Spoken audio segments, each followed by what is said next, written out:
እስኪ አንዴ ብቻ ተነስና በዚህ እሳት ውስጥ ለ5 ደቂቃ ብቻ እጅህን አቆይ።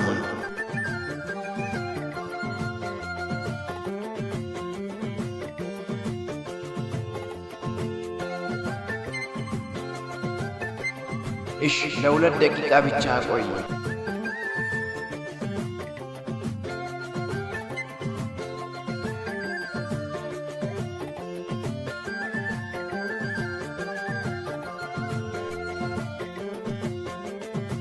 እሺ ለ1 ደቂቃ ብቻ እጅህን እዛ ውስጥ አቆይ።